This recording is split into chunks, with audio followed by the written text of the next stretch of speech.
Assalamualaikum warahmatullahi wabarakatuh. Perkenalkan, nama saya Maulana Rizky Ramadhani dari kelas TRI 3B dengan NPM 2478250. Pada kesempatan kali ini saya akan membuat video hands-on untuk tugas mata kuliah pemrograman jaringan 2, di mana yang kita bahas pada video kali ini adalah minggu ke-13, yaitu kita akan membahas State-Based Network Automation and Compliance gitu. Untuk lab season 13 ini tujuannya ada beberapa. Yang pertama itu mahasiswa itu memahami konsep distributed state ya dan otomasi jaringan. Lalu mahasiswa mampu melakukan deployment konfigurasi secara deklaratif pada perangkat jaringan VLAN dan interface, berarti kita menggunakan switch dan router. Lalu mahasiswa dapat melakukan pengambilan actual state perangkat menggunakan Ansible Fact. Lalu mahasiswa mampu menyusun dan menjalankan script compliance untuk membandingkan diset state dan kondisi aktual perangkat. Terakhir, mahasiswa dapat menghasilkan laporan komplain menunjukkan kesesuaian konfigurasi serta analisis perbedaan yang ditemukan. Untuk deliverable-nya, di sini pengumpulan ada dua yang diminta. Pertama ada video dan membuat laporan praktikum. Pada video kali ini kita akan pertama menampilkan, menjelaskan, dan menjalankan step-step yang digunakan mulai dari inventory, set state, deploy, gather, dan check compliance gitu. Untuk yang pertama kita sini untuk menggunakan topologi baru ya, beda dari video-video sebelumnya. Kita membuat topologi baru, kurang lebih seperti ini gambarnya. Jadi ini ada net, ada Ethernet switch sebagai bridging yang nantinya ini tidak akan kita setting IP walaupun DHCP atau statik ya, yang di router, switch dan docker ini atau NAC-nya network automation container ya, kita setting untuk mendapatkan IP DHCP gitu ya. Oke, di sini pada poin 2 set IP dari semua device termasuk NAC menggunakan DHCP. Ethernet switch tidak perlu dikonfigurasi karena fungsinya hanya sebagai bridging antar node gitu ya. Pastikan semua perangkat kecuali Ethernet switch memiliki IP yang valid dan dapat di ping atau SSH gitu. Nah, untuk ngecek IP-nya di sini di bagian router ya, kita seperti biasa di show IP internet brief ya.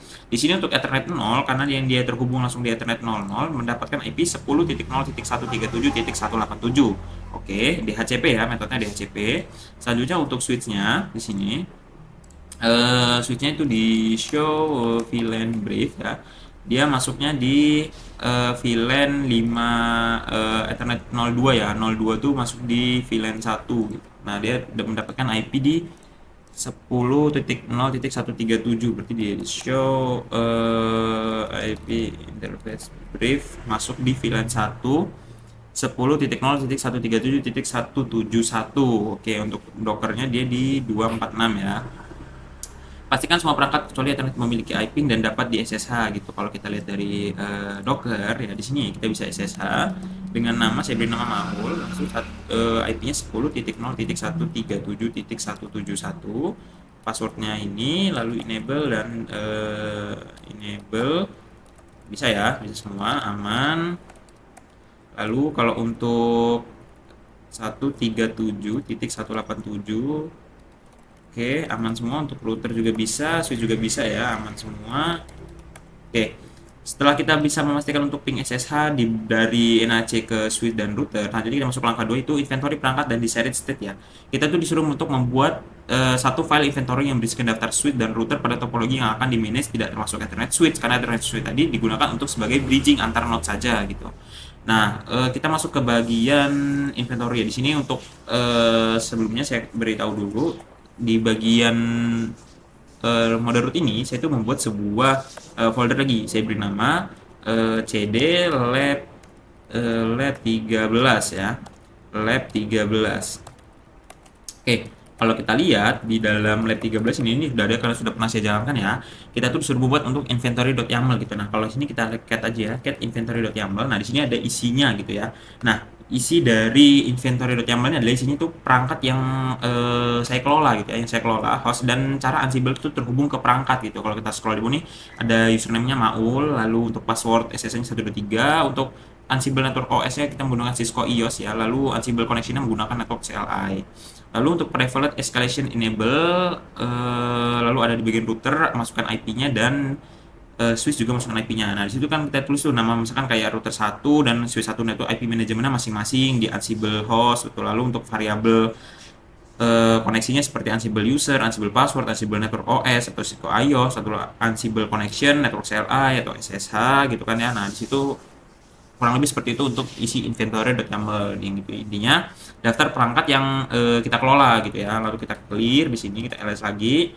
Setelah kita buat inventory.yaml, di sini kita buat di series state.yaml yang berisikan dua VLAN ID yang akan kita buat secara otomatis di switch dan satu buah loopback interface yang akan kita aktifkan di router gitu ya. Nah, kalau kita lihat di sini kita cat di desired state.yaml. Nah, sini ada dua ya. Hostname-nya di sini kita deklarasikan untuk router 1 dan switch 1. Kita targetkan lah ya. Kita targetkan ke router 1 dan switch 1 di bagian switches. Switch ini kita VLAN.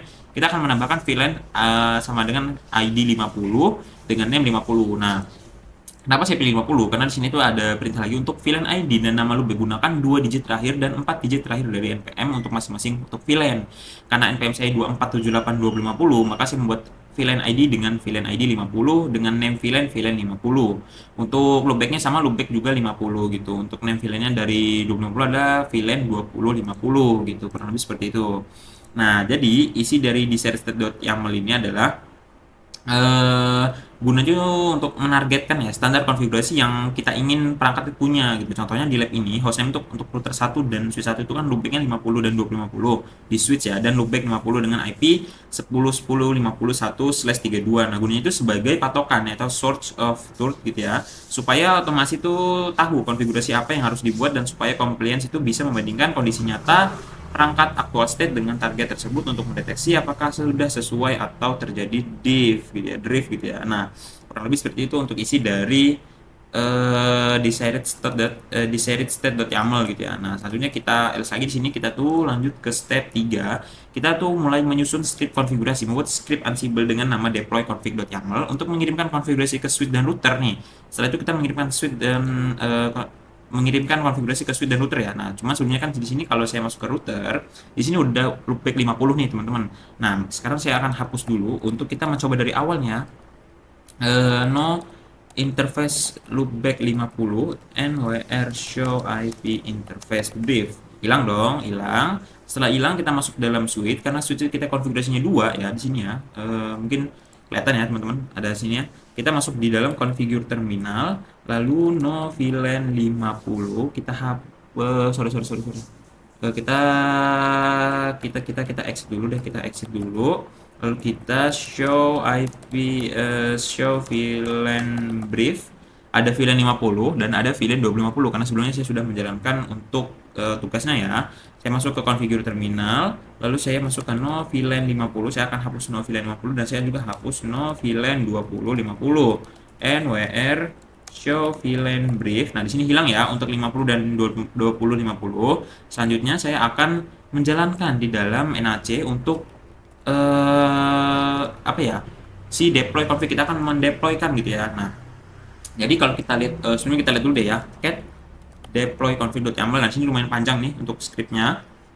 Nah, isi deploy ini isinya tuh task Ansible untuk menerapkan konfigurasi ke perangkat supaya sesuai dengan desired state.yaml gitu. Nah, jadi di dalam si deploy ini itu biasanya tuh ada langkah seperti kayak kita set hostname, lalu ada buat VLAN 50 dan 2050 untuk di switch, lalu ada buat untuk loopback ya, untuk IP-nya di 10.10.10.50 dan 1/32 tadi gitu. Nah, gunanya itu untuk kita push konfigurasi ya, untuk mengirimkan konfigurasi otomatis ke router 1 dan switch 1.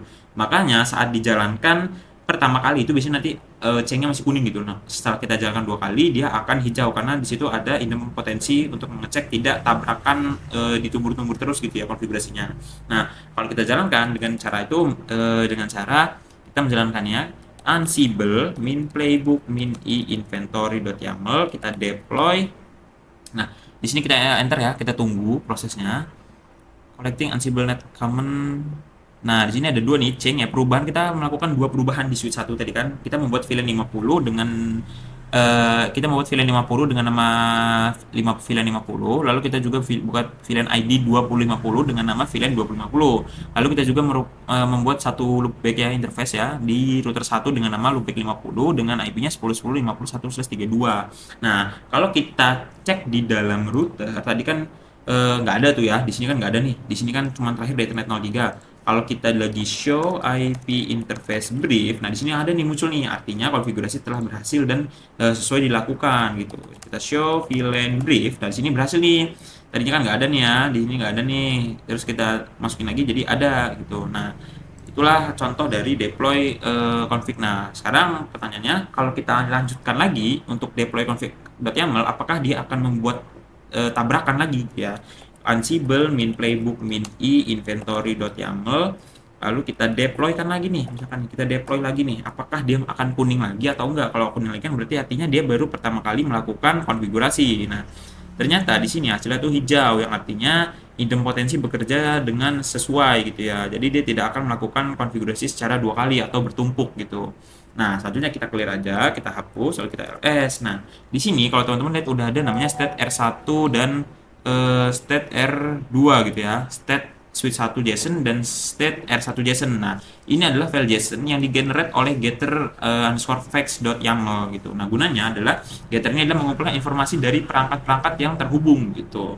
Nah, yang ditargetkan adalah router 1 dan switch 1. Gunanya nanti untuk cek compliance.yaml untuk melihat apakah sesuai dengan perubahan dan yang terjadi gitu ya. Nah, kalau kita lihat di sini ya, cat getter facts.yaml. Nah, isinya kurang lebih seperti ini. Oke. Nah, gunanya adalah untuk mengambil kondisi nyata perangkat aktual state ya. Secara aktual state isinya tuh biasanya menjalankan perintah show seperti show VLAN brief di switch 1, show IP interface brief di router 1, kurang lebih seperti itu. Lalu menyimpannya dan membuat suatu file ya, file JSON gitu. Kalau di sini saya buat namanya state underscore R1 JSON dan state S1 JSON gitu. Nah, gunanya supaya kita tuh punya bukti gitu. Dan data aktual yang dari perangkat yang kita generate tadi itu bisa diverifikasi dan compliance untuk membandingkan aktual state versus desired state-nya gitu. Nah, kalau kita clear di sini ya, kita ls, kita misalkan kita hapus dulu nih dengan perintah rm-min-r state R1 JSON, lalu kita hapus lagi di bagian S1 JSON. Oke, kita ls, dan dia akan menghilang ya untuk get state R1 JSON dan state S1 JSON gitu. Kita clear aja, kita ls lagi di sini.